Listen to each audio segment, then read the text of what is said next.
أشهد أن لا إله إلا الله وحده لا شريك له وأشهد أن محمدا عبده ورسوله أما بعد فأعوذ بالله من الشيطان الرجيم بسم الله الرحمن الرحيم الحمد لله رب العالمين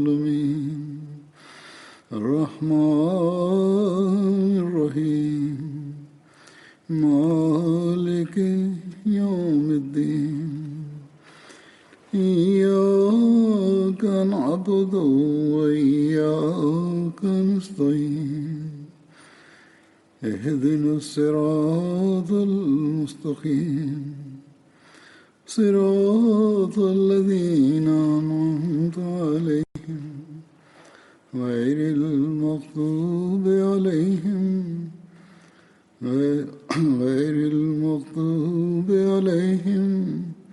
ولا الضالين.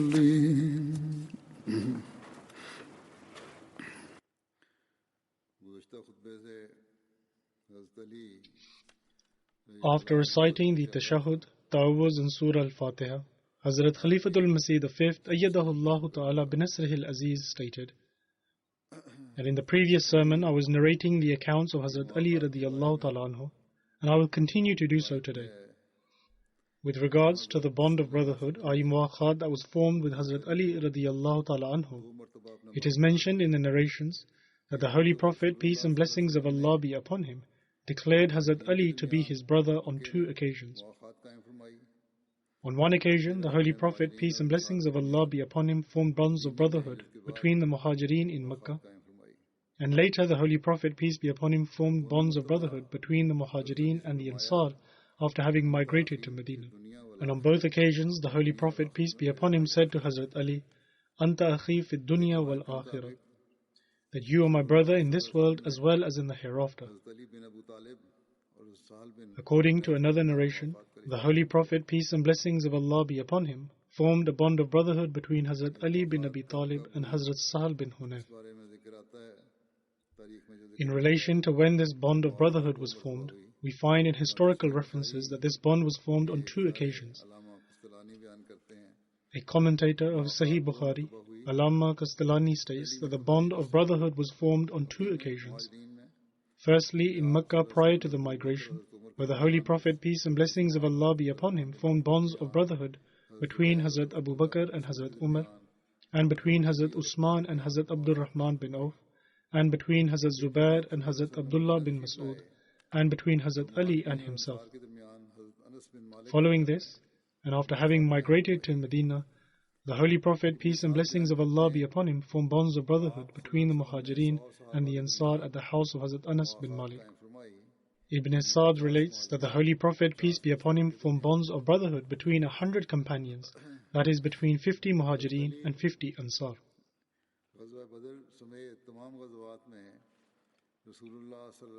With the exception of the Battle of Tabuk, Hazrat Ali radiyallahu ta'ala anhu participated alongside the Holy Prophet, peace be upon him, in all battles, including the Battle of Badr. On the occasion of the Battle of Tabuk, the Holy Prophet, peace be upon him, had instructed him to take care of his family.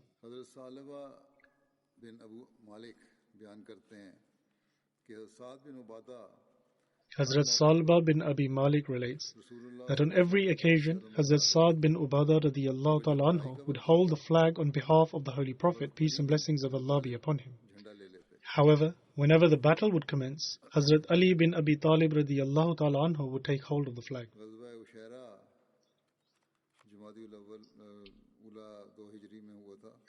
The Ghazwa of Ushaira, the expedition of Ushaira, took place in Jamadi ul-Ula, in the second year after Hijrah. Other than the Battle of Ushaira, this battle has been mentioned as Ghazwa Zul Ushaira, Zatul Ushaira, and Usayra in the books of history. Ushaira is the name of a fortress situated in the Hijaz between Yambu and Zul Marwa.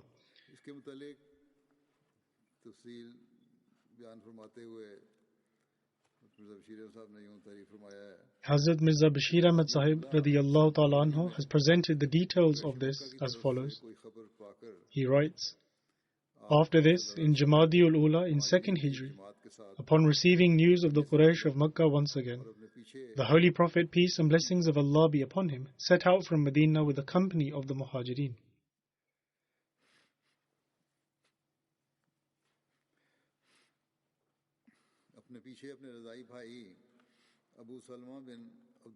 And the Holy Prophet, peace and blessings of Allah be upon him, appointed his foster brother Abu Salma bin Abdul Asad as the Amir in his absence. In this Ghazwa, or expedition, after making numerous rounds, the Holy Prophet, peace be upon him, finally reached Ushaira, which was situated close to the coast and the region of Yambu.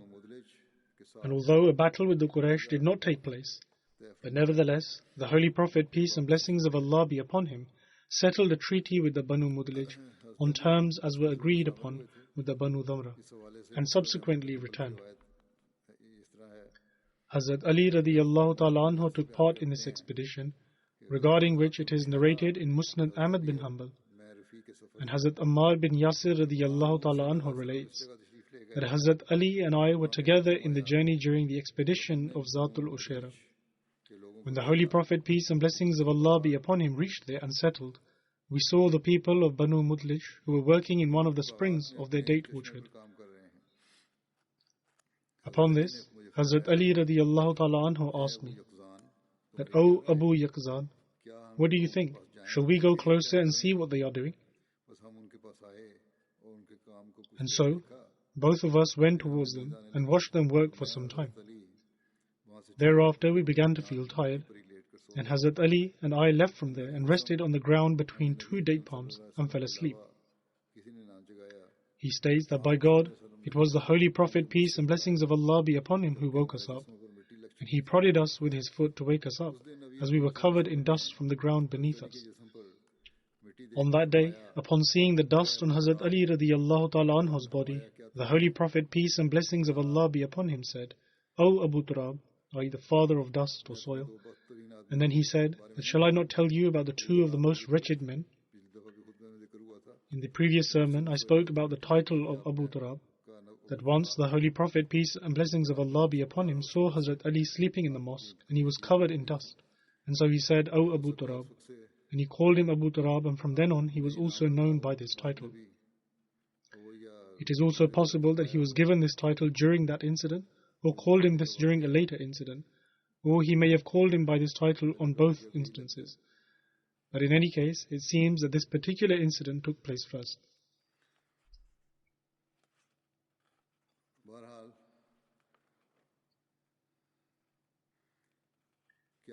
In any case, continuing with the narration, the Holy Prophet, peace and blessings of Allah be upon him, stated that, shall I inform you regarding two of the most wretched men?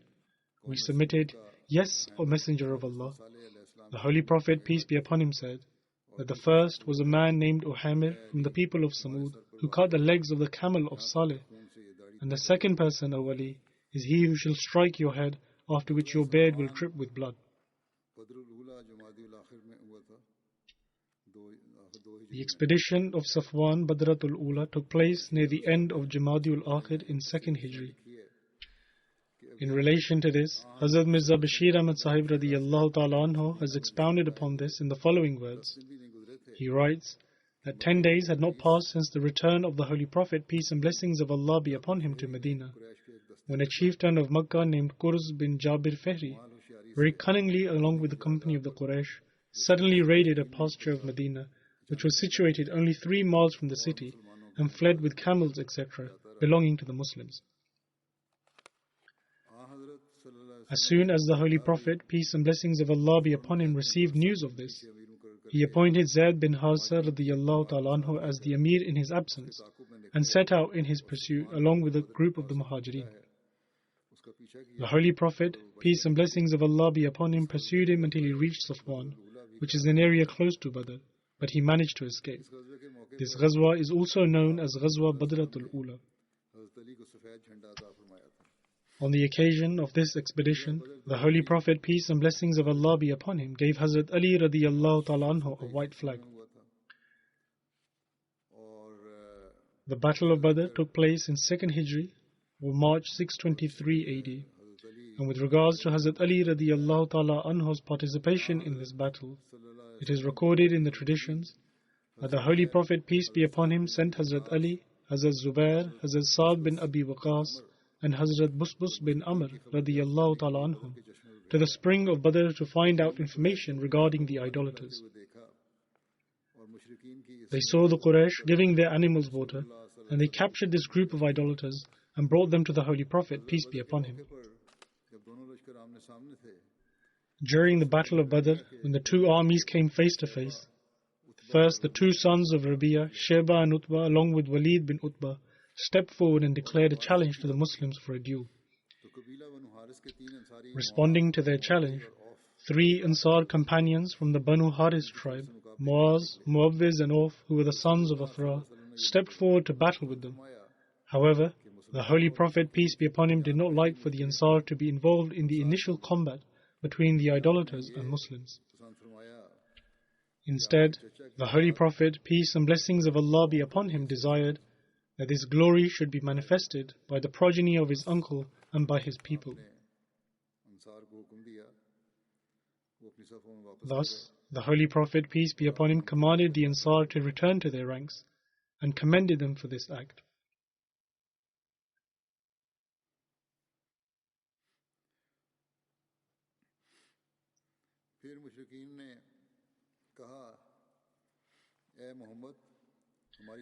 The idolaters then stated, O Muhammad, send forth those individuals from our people who can compete with us. Thus, the Holy Prophet, peace and blessings of Allah be upon him, stated, O Banu Hashim, go forth and fight for the truth with which Allah has sent your Prophet with, for these people have come with their falsehood in order to try and extinguish the light of Allah. Subsequently, Hazrat Hamza bin Abdul Muttalib radiyallahu ta'ala anhu, Hazrat Ali bin Abi Talib radiyallahu ta'ala anhu, and Hazrat Ubaidah bin Haris radiyallahu ta'ala anhu went forth against them. Utbah told them to say something so that they may recognize them, as they were wearing armor due to which their faces were hidden. Hazrat Hamza radiyallahu ta'ala anhu stated that I am Hamza bin Abdul Muttalib. I am the lion of Allah and His Messenger sallallahu alaihi wasallam.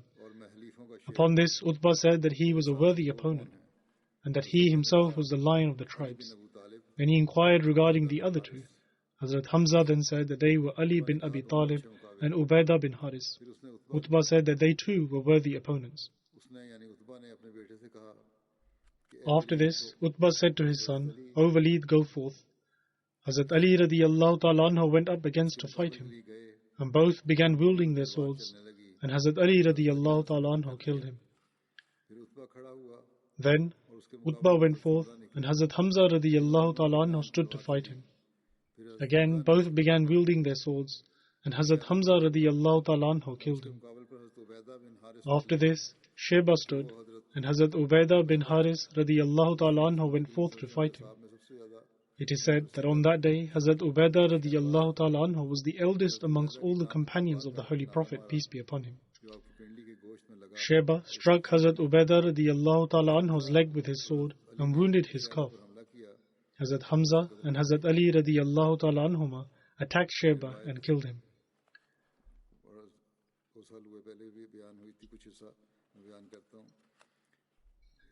The same narration was mentioned 2 years ago, a part of which I will mention again. The same incident is recorded in this particular narration, in which Hazrat Ali radiyallahu ta'ala anhu narrates that Utbah bin Rabi'a along with his son and his brother stepped forward and declared, Who will come forth and challenge us? Upon this, a few youngsters from the Ansar responded. Utbah asked who they were, and they responded saying that they were from among the Ansar. Utbah replied that we have nothing to do with you. We only wish to fight the sons of our uncle. The Holy Prophet, peace be upon him, then stated, O Hamza, stand up. O Ali, get up. O Ubaidah bin Haris, go forth. Hazrat Hamza radiyallahu ta'ala anhu set off towards Utbah, and Hazrat Ali says that he went towards Sheba, while Ubaidah clashed with Walid.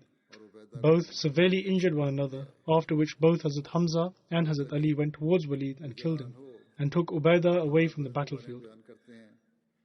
With regards to the Battle of Badr, Hazrat Ali radiyallahu ta'ala anhu states that the disbelievers heavily outnumbered the Muslims, and the Holy Prophet, peace be upon him, spent the entire night fervently praying to God. When the army of disbelievers came near and we formed our ranks, my sights fell on a person who was riding a red camel which was walking through the crowds of people. The Holy Prophet, peace and blessings of Allah be upon him, said, O Ali, call unto Hamza who is standing near the disbelievers, and ask him who is riding the red camel, and what is he saying? The Holy Prophet, peace and blessings of Allah be upon him, then stated that if there is anyone from among the disbelievers who can give them good and beneficial advice, it is this person who is riding the red camel. In the meantime, Hazrat Hamza radiyallahu ta'ala anhu came and informed the Holy Prophet, peace be upon him, that it was Utbah bin Rabi'ah who was advising the disbelievers against fighting. However, Abu Jahl responded to him and said that he was a coward and was afraid of fighting. This incited Utbah's pride, and he said that we will see who is a coward today. And so he took part in the battle.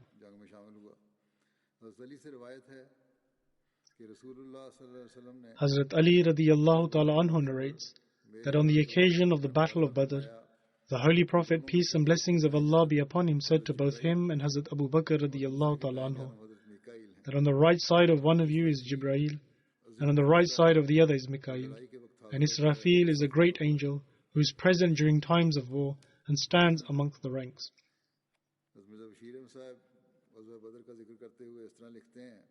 With regards to the Battle of Badr, Hazrat Mirza Bashir Ahmad Sahib radiyallahu ta'ala anhu writes that Hazrat Ali radiyallahu ta'ala anhu relates that during the course of the battle, whenever the Holy Prophet, peace be upon him, would come to mind, he would run towards his tent. But whenever he went there, he found the Holy Prophet weeping in prostration. He also heard the Holy Prophet, peace be upon him, constantly repeat the words, Ya Hayyu Ya Qayyum, Ya Hayyu Ya Qayyum, O my ever-living God, O my life-giving Master. Hazrat Abu Bakr radiyallahu ta'ala anhu was greatly disturbed by the state of the Holy Prophet, peace be upon him, and at times would spontaneously say, O Messenger of Allah sallallahu alaihi wasallam, may my mother and father be sacrificed for you. Do not worry, Allah shall definitely fulfill His promises. However, the Holy Prophet, peace and blessings of Allah be upon him, remained constantly engaged in his supplications, out of fear that sometimes promises of Allah the Almighty are conditional. The marriage between Hazrat Ali and Hazrat Fatima radiyallahu ta'ala anhuma took place in 2nd Hijri. Hazrat Ali radiyallahu ta'ala anhu requested the Holy Prophet, peace and blessings of Allah be upon him, for her hand in marriage, to which he happily agreed. Hazrat Anas narrates that both Hazrat Abu Bakr and Hazrat Umar radiyallahu anhuma had asked for Hazrat Fatima's hand in marriage, but the Holy Prophet, peace be upon him, remained silent on the matter and did not give them an answer. Hazrat Ali radiyallahu ta'ala anhu narrates that I went to the Holy Prophet, peace be upon him, and requested if he would give Hazrat Fatima's hand in marriage to me. The Holy Prophet, peace be upon him, asked that, do you have anything to give for the haq mehr? I replied that I have a horse and chainmail.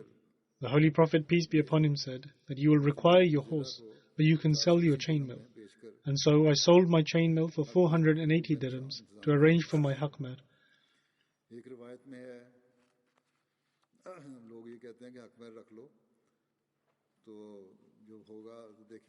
People often think that they can set the haq mehr as they please and will worry about paying it later, whereas the Holy Prophet, peace and blessings of Allah be upon him, has ordered to make provisions for the haq mehr. This means that this is a right of the wife and should be given immediately. Some people write to me saying that their wife has made a demand asking for a haq mehr, even though they were living happily together. If they make this request, then this is their right, and it should be given to them immediately. And failing to do so can then lead to quarrels. And also some people claim that this, i.e. the haq mehr, is something that should be settled during divorce settlements, whereas this has nothing to do with the divorce. In any case, there is a narration which states that Hazrat Ali radiyallahu ta'ala anhu sold his chainmail to Hazrat Usman radiyallahu ta'ala anhu. Hazrat Usman gave the money for the chainmail and then gave the chainmail back to Hazrat Ali. Hazrat Ali states that I took the amount to the Holy Prophet, peace be upon him, and presented it to him. The Holy Prophet took a handful of the money and gave it to Bilal and said that buy some fragrance with it. And he then instructed others to prepare the dowry for Hazrat Fatima. Hence they prepared a charpoy, a leather pillow which was filled with sheaths of the date palm, and all of this was prepared for her wedding. In one narration, it is stated that when the marriage of Hazrat Fatima radiallahu ta'ala anha was settled with Hazrat Ali, the Holy Prophet, peace be upon him, said, "My Lord has already commanded me to do this," i.e. regarding the marriage. Once the marriage had taken place, the Holy Prophet, peace be upon him, stated to Hazrat Ali that when Fatima arrives, do not say anything to her until I do not come. Hazrat Fatima came with Hazrat Ayman and sat to one side of the house. Hazrat Ali says that he also sat to one side. After this, the Holy Prophet, peace be upon him, arrived and asked, "Where is my brother?" Hazrat Ayman asked, "Your brother? And you gave your daughter in marriage to him?" The Holy Prophet, peace be upon him, replied, "Yes." The Holy Prophet, peace be upon him, then entered and asked Hazrat Fatima to bring him water. This was a relation in which marriage is permissible because Hazrat Ali radiallahu ta'ala anhu was not the Holy Prophet, peace be upon him's actual brother. Hazrat Fatima stood up and brought a bowl of water that was in the house. The Holy Prophet, peace be upon him, then rinsed his mouth with the water and said to Hazrat Fatima radiallahu ta'ala anha to come forward. She moved forward, and the Holy Prophet, peace be upon him, then sprinkled some water over her head and recited the following prayer, that, "O Allah, I seek your refuge for her and her progeny from Satan the accursed." The Holy Prophet, peace be upon him, then asked her to turn around. And when she turned around, the Holy Prophet, peace be upon him, then sprinkled water between her shoulders and then did the same to Hazrat Ali. The Holy Prophet, peace be upon him, then said to Hazrat Ali, "Now go to your wife with the name of Allah and His blessings." In another narration, Hazrat Ali radiallahu ta'ala anhu stated that the Holy Prophet, peace be upon him, performed ablution in a bowl and then sprinkled the water on Hazrat Fatima and Hazrat Ali and then offered the following prayer, that, "O Allah, bestow blessings on both of them and bless this union." Hazrat Aisha and Hazrat Salma radiallahu anhuma narrate that the Holy Prophet, peace and blessings of Allah be upon him, instructed us to prepare Hazrat Fatima radiallahu ta'ala anha for her wedding, and also for us to take her to Hazrat Ali radiallahu ta'ala anhu. Thus, we turned our attention to the arrangements of the house. We coated the walls with soft mud from the outskirts of Batha, and then filled 2 pillows with date palm sheaths, carding it with our hands. We then placed dates and raisins to eat, as well as sweet water to drink. We took a stick and fixed it to one side of the room, so that clothes could be hung from it, as well as the water skin. They further relate that we did not witness a better wedding than Hazrat Fatima radiallahu ta'ala anha's. The walima consisted of dates, barley, cheese, and hairs. And hairs is made from dates, clarified butter, and cheese, etc.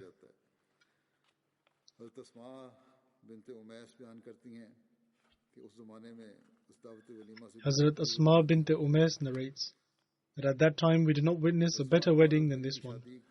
With regards to the marriage of Hazrat Fatima radiallahu ta'ala anha and Hazrat Ali radiallahu ta'ala anhu, a detailed account has been mentioned in Sirat Khatam al-Nabiyyin as follows. Hazrat Fatima radiallahu ta'ala anha was the youngest child of the Holy Prophet, peace be upon him, from among the children he was blessed with, from Hazrat Khatija radiallahu ta'ala anha. The Holy Prophet, peace be upon him, held Hazrat Fatima most dear to himself, and on account of her personal merit, she was undoubtedly most worthy of this distinct love. Now her age had more or less reached 15, and she had begun to receive proposals of marriage. It was Hazrat Abu Bakr radiallahu ta'ala anhu who was the very first to make a request for Hazrat Fatima, but the Holy Prophet, peace be upon him, apologized. Then Hazrat Umar made a proposal, but his request was not accepted either. After this, upon judging that the intention of the Holy Prophet, peace be upon him, seemed to be with respect to Hazrat Ali radiallahu ta'ala anhu, both these honorable men approached Hazrat Ali and encouraged him to make a proposal with regards to Hazrat Fatima. Hazrat Ali, who was perhaps already desirous, but was silent out of modesty, immediately presented himself before the Holy Prophet, peace be upon him, and submitted a proposal. The Holy Prophet, peace be upon him, had already received an indication by way of divine revelation that the marriage of Hazrat Fatima should take place with Hazrat Ali. Hence, when Hazrat Ali presented a request, the Holy Prophet, peace be upon him, stated that I have already received a divine indication in this respect. Then the Holy Prophet, peace be upon him, sought the consent of Hazrat Fatima, who remained silent out of modesty. In a way, this was also an expression of acceptance. Therefore, the Holy Prophet, peace be upon him, gathered a community of the Muhajirin and the Ansar and formally announced the marriage of Hazrat Ali and Hazrat Fatima radiyallahu anhuma. This event took place in the beginning or middle of 2nd Hijri. Afterwards, when the Battle of Badr had taken place, it was proposed that the Rukhstana be held in the month of Dhul-Hijjah, 2nd Hijri. The Holy Prophet, peace be upon him, called upon Hazrat Ali and inquired of him as to whether he had anything to pay the meher. The incident regarding the orchard, which was mentioned last time, was before the marriage took place. Therefore, I had correctly narrated it. In any case, the Holy Prophet, peace be upon him, called upon Hazrat Ali and inquired of him as to whether he had anything to pay the meher.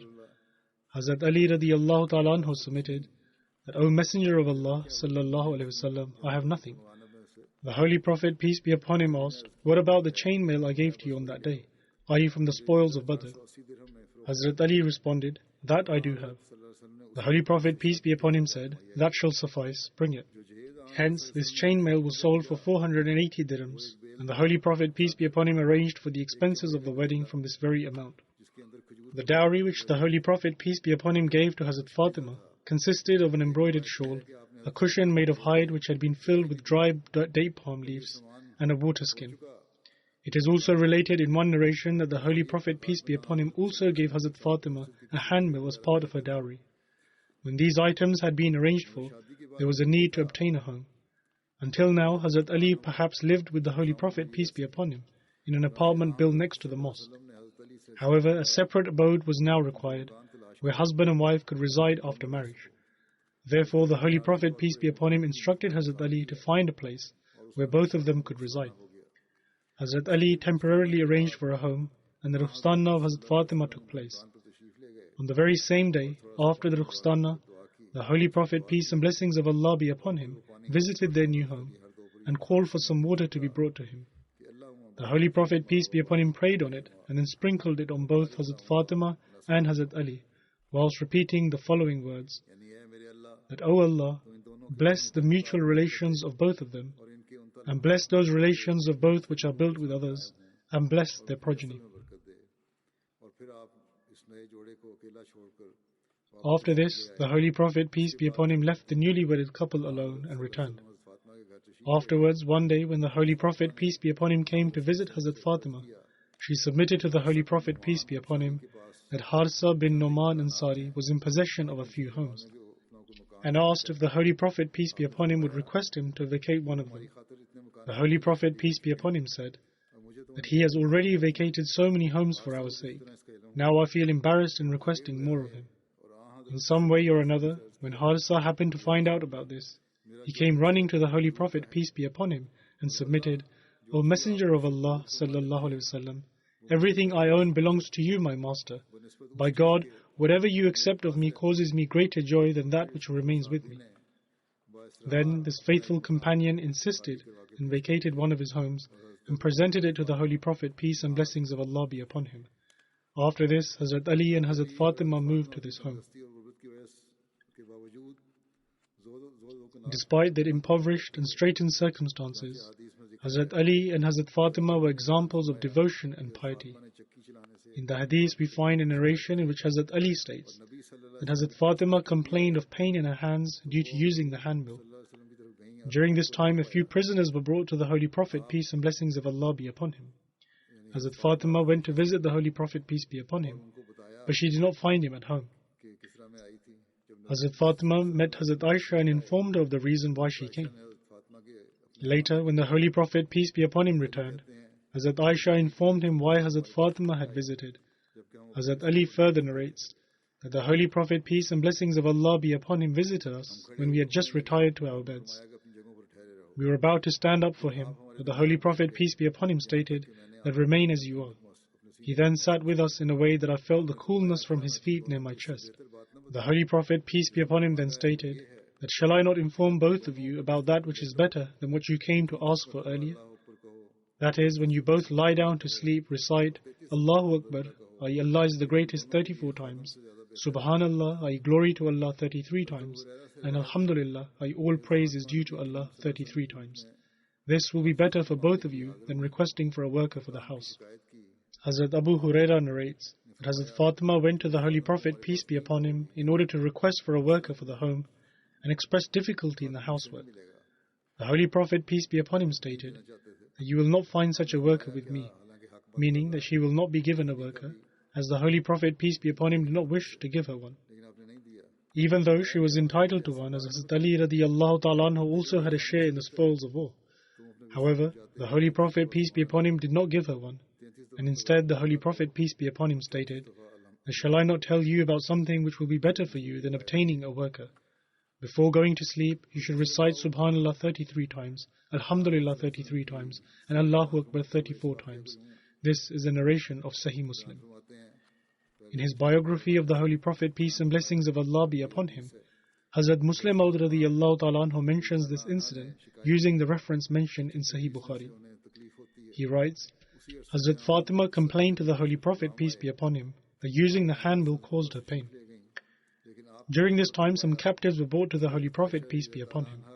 Hazrat Fatima went to visit the Holy Prophet, peace be upon him, but did not find him at home. She then informed Hazrat Aisha as to the reason why she came, and then returned home. When the Holy Prophet, peace be upon him, returned home, Hazrat Aisha informed him about the reasons for Hazrat Fatima visiting earlier. Hazrat Fatima states that the Holy Prophet, peace be upon him, came to visit us when we had retired to bed. Upon seeing him, I attempted to get up, but the Holy Prophet, peace be upon him, stated for us to remain laying down. He sat down with us in a way that I felt the breeze from his footsteps near my chest. When he sat down, he said, shall I not inform you of something which is better than that which you inquired about? That is, before you go to sleep, recite Allahu Akbar 34 times, Subhanallah 33 times, and Alhamdulillah 33 times. This will be far greater for you than a worker. Hazrat Muslim Maud radiyallahu ta'ala anhu further writes, from this incident it demonstrates just how particular the Holy Prophet, peace be upon him, was in regards to the distribution of wealth. Despite the fact that Hazrat Fatima was in need of a worker owing to pain in her hands from the grinding stones, the Holy Prophet, peace be upon him, did not give her one, and instead diverted her attention towards God Almighty by urging her to pray. If the Holy Prophet, peace be upon him, wished to, he could have given her a worker, because the wealth that would come to the Holy Prophet, peace be upon him, was for the distribution amongst the companions. And Hazrat Ali radiallahu ta'ala anhu had a right from that share, as did Hazrat Fatima. However, the Holy Prophet, peace and blessings of Allah be upon him, erred on the side of caution, and did not wish to bestow anything from that to any of his close relations. The reason for this was that perhaps the people that came later would have drawn their own conclusions from this incident, and kings would deem that they have a right over the wealth that belonged to the people. Therefore, remaining cautious of this, the Holy Prophet, peace be upon him, did not bestow Hazrat Fatima anyone from among the captives that were brought to him.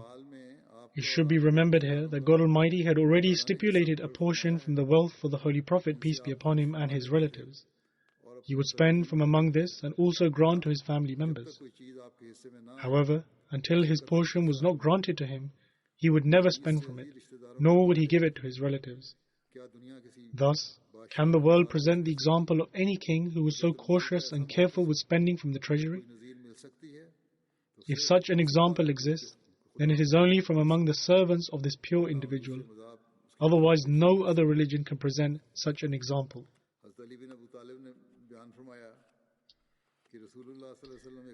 Hazrat Ali bin Abi Talib radiyallahu ta'ala anhu relates that the Holy Prophet, peace be upon him, one night visited me and his daughter Hazrat Fatima and inquired, do you both not pray? Hazrat Ali radiyallahu ta'ala anhu submitted, O Messenger of Allah sallallahu alayhi wasallam, our lives are in the hands of God. Thus He causes us to awaken from our sleep whenever He wills. The Holy Prophet, peace be upon him, did not say anything in reply and returned. In other words, the Holy Prophet, peace be upon him, inquired whether or not they offered the tahajjud prayer, i.e. the pre-dawn voluntary prayer. Upon this, Hazrat Ali replied that if they did not wake up at the time of tahajjud, then that was owing to the will of Allah. And whenever Allah willed for them to wake up at that time, then they would offer the tahajjud prayer. Hazrat Ali relates that when the Holy Prophet was returning from there, he heard him say whilst tapping his hand upon his thigh, وَكَانَ الْإِنسَانُ أَكْثَرَ شَيْءٍ جَدَلًا. That is, but of all things man is most contentious. Hazrat Muslim Maud radiyallahu ta'ala anhu, whilst narrating this incident, states, One night, the Holy Prophet, peace be upon him, visited the house of his son-in-law, Hazrat Ali, and his daughter, Hazrat Fatima, and inquired that, do you offer the tahajjud prayer?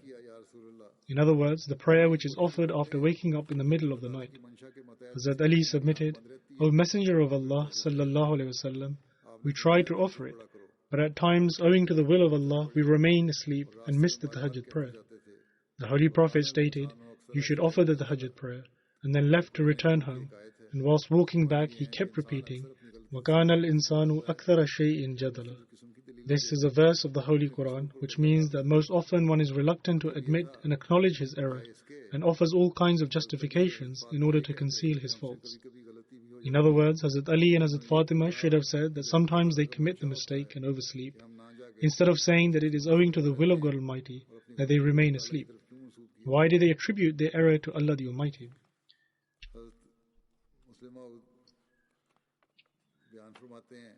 Further explaining this incident, Hazrat Muslim Maud radiyallahu ta'ala anhu states that Hazrat Ali radiyallahu ta'ala anhu narrates an incident when on one occasion he responded to the Holy Prophet, peace and blessings of Allah be upon him, in a manner which had a slight tone of contentiousness. But instead of expressing any displeasure, the Holy Prophet, peace and blessings of Allah be upon him, gave such a beautiful response, which perhaps Hazrat Ali radiyallahu ta'ala anhu continued to enjoy its sweet delight for the rest of his life, and indeed the pleasure he derived from this was his right alone. But even now, when one carefully ponders over this expression of displeasure of the Holy Prophet, peace be upon him, they are left astounded.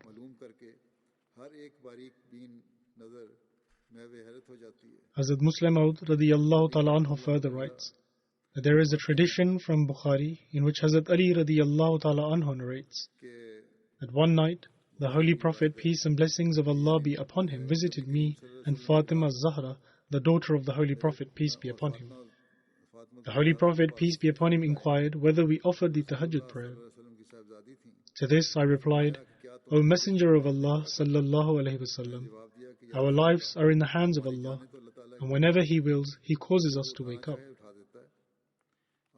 Upon hearing this, the Messenger of Allah sallallahu alaihi wasallam returned home and did not say anything to me. However, when he stood up and his back was towards me, I heard him say whilst he was tapping his hand on his thigh, but of all things, man is most contentious. By Allah, look how beautifully the Holy Prophet, peace and blessings of Allah be upon him, explained to Hazrat Ali radiyallahu ta'ala anhu that he should not have responded in the manner he did.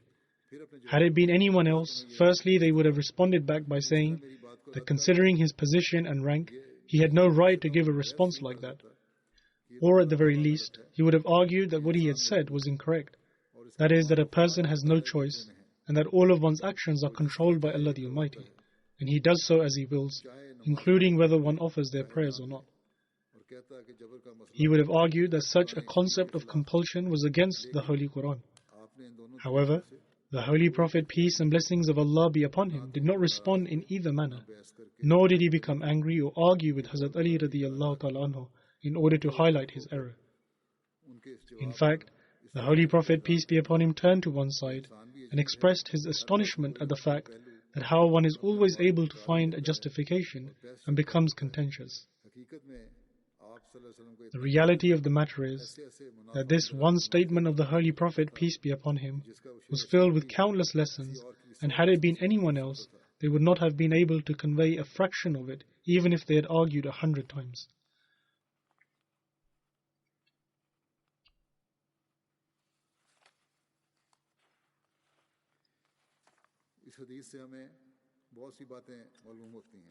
From this hadith, we can derive many lessons which shed light on the various aspects of the morals of the Holy Prophet, peace and blessings of Allah be upon him, and it will be appropriate to mention them here. Hazrat Muslim Maud radiyallahu ta'ala anhu further states, firstly, it reveals just how much concern the Holy Prophet, peace be upon him, had for the adherence to one's religion and faith, that he would personally visit the homes of his close relatives in the night and look after their needs in this regard. There are many people who, although are virtuous themselves, and also counsel others to do the same, but the condition of their own home is not in order. They do not have the potential to even reform the people within their own household, and the famous proverbial expression, that just below the lantern lies the darkness applies to these very people.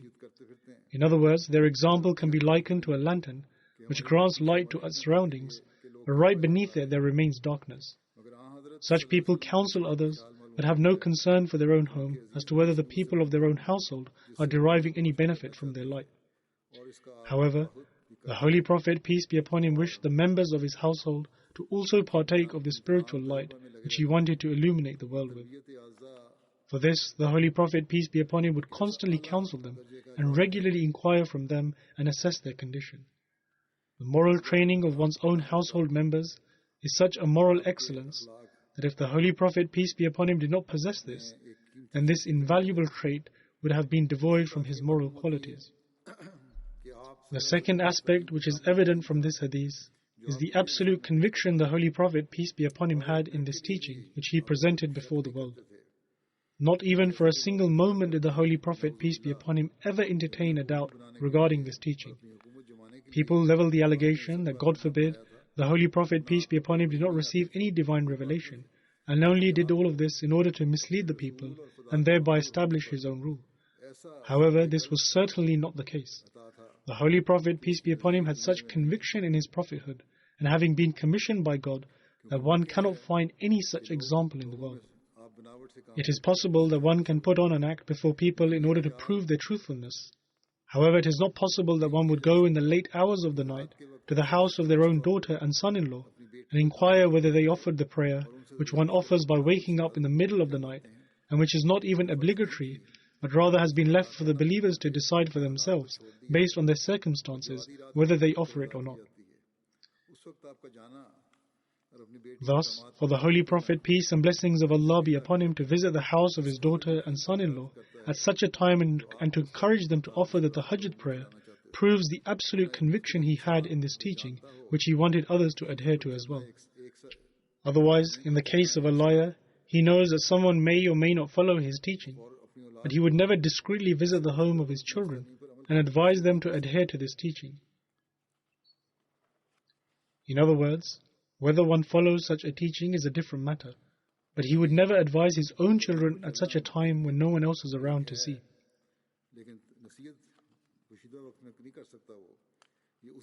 This could only be possible when a person's heart is filled with absolute conviction that without following this teaching, one cannot attain any excellence. In other words, whether one follows a teaching or not is a different matter.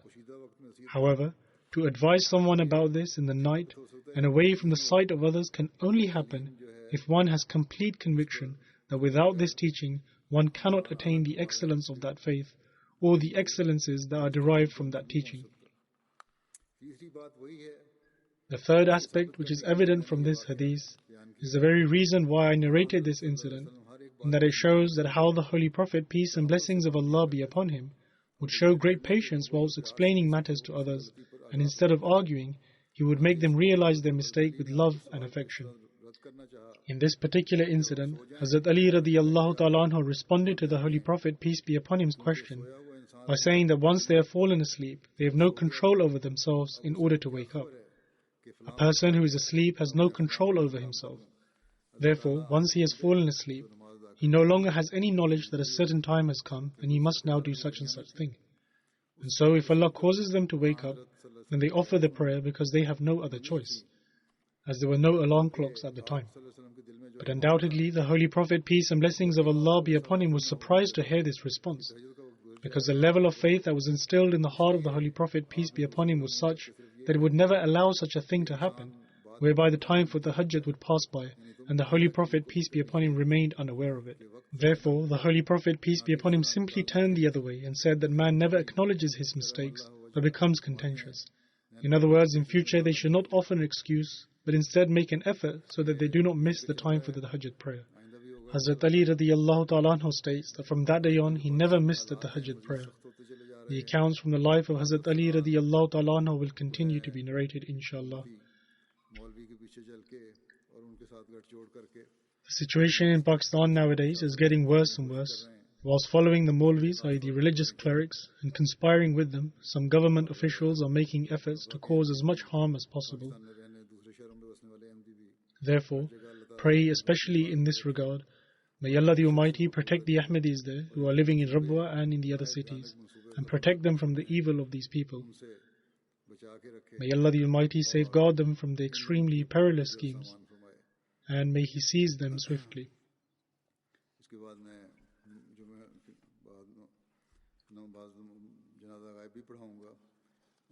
Now, after the Friday prayer, I shall lead some funeral prayers in absentia and briefly speak about them. The first is of Commander Chaudhry Muhammad Aslam Sahib, who passed away on 2nd November 2020. Inna lillahi wa inna ilayhi raji'un. Verily to Allah we belong, and to Him do we return.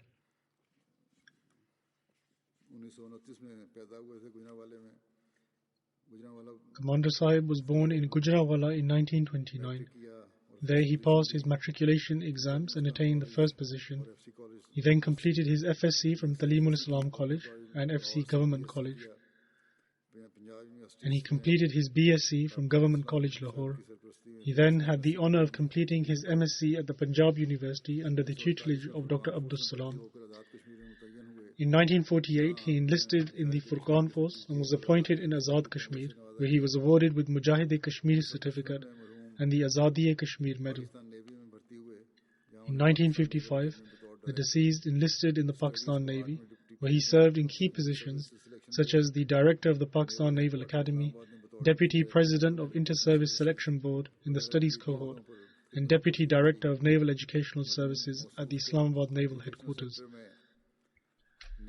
The deceased also played a key and fundamental role in the educational sector by planning of opening new Navy schools and colleges, and also establishing the Bahriya University.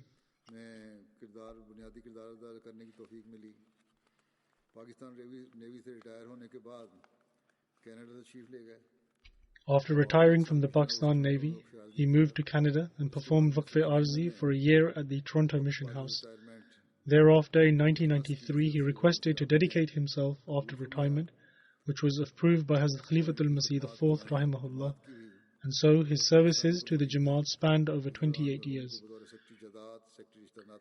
In that period, the deceased had the opportunity to serve as Secretary Jaidad, Secretary Rishta Nata, Additional Secretary Mission House, and also assisted at the homeopathy clinic. The deceased was very humble and soft-spoken. He was extremely kind and loving to everyone. He was regular in offering his prayers and had a bond of love and devotion with the institution of Khilafat. After his retirement, he strived to spend every moment in service to the Jamaat. For some time, he was very unwell, but whenever his health would improve somewhat, he would immediately go to the mission house, and he remained keen and diligent in serving his faith right until his last breath. He is survived by his wife and 3 sons. May Allah the Almighty grant the deceased His forgiveness and mercy, and enable his children to continue his good deeds.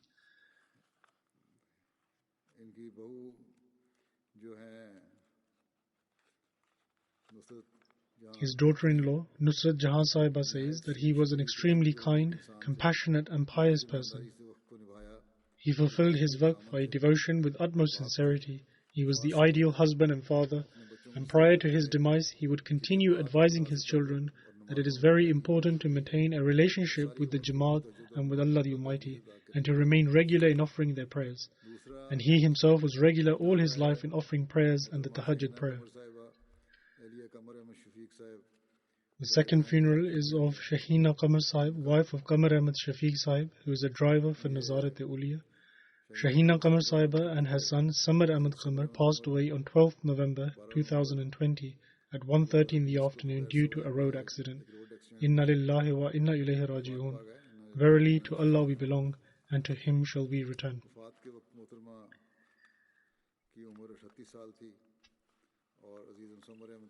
The deceased was 38 years old at the time of her demise, and Samar Ahmad Qamar was 17 years old. Shahina Qamar Sahiba leaves behind a husband, 2 daughters, a son and 3 brothers.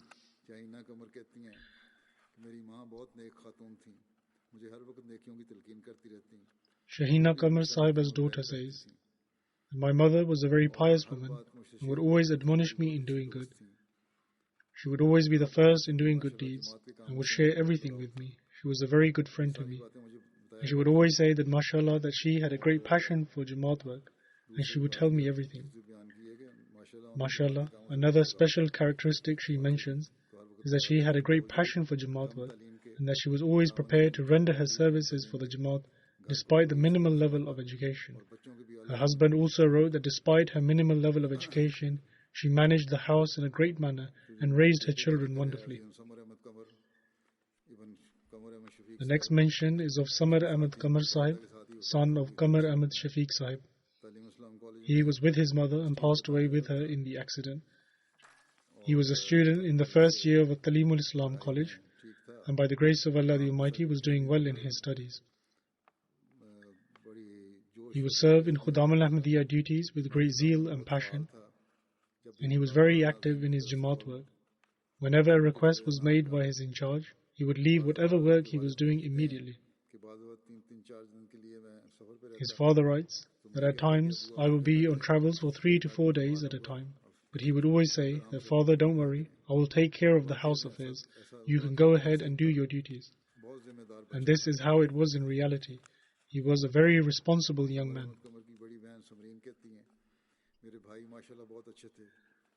Samar Ahmad Qamar Sahib's elder sister, Samreen Sahiba, says that my brother was very good, mashallah. He would never get angry. If I ever told him off, he would never get angry or sad. In fact, he was very loving to children and to his siblings. His other brothers and sisters have written the same. May Allah the Almighty grant forgiveness and mercy to the deceased, and grant patience and forbearance to all his family, the young children and their father as well, as he has lost his son and his wife.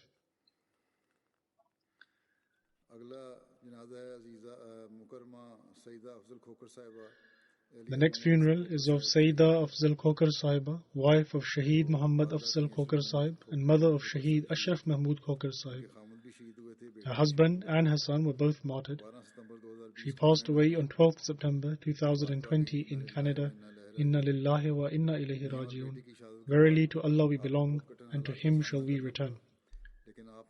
After the martyrdom of her husband and son, she had to face very difficult circumstances, but she endured every difficulty with utmost patience and forbearance. She lived her life with great dignity, and she never uttered a word in complaint. She fulfilled her responsibility in getting her 3 daughters married.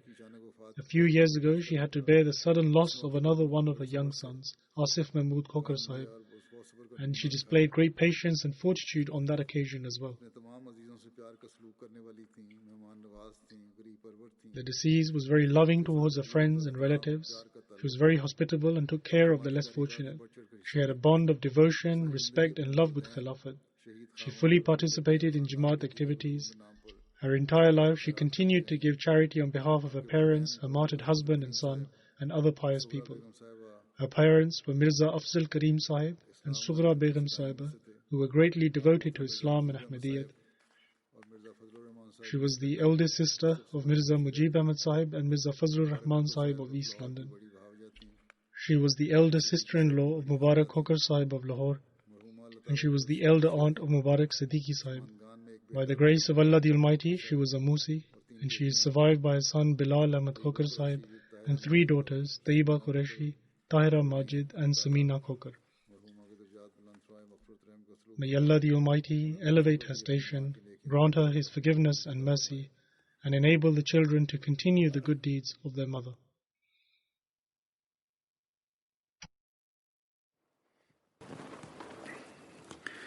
Alhamdulillah, nahmaduhu wa nasta'inuhu wa nastaghfiruh wa nu'minu bihi wa natawakkalu alayh wa na'udhu billahi min shururi anfusina wa min sayyiati a'malina. من يهده الله فلا مضل له ومن يضلله فلا هادي له ونشهد أن لا إله إلا الله ونشهد أن محمدا عبده ورسوله عباد الله رحمكم الله إن الله يأمر بالعدل والإحسان وإيتاء ذي القربى وينهى عن الفحشاء والمنكر والبغي يعظكم لعلكم تذكرون اذكروا الله يذكركم وادعوه يستجب لكم ولذكر الله أكبر.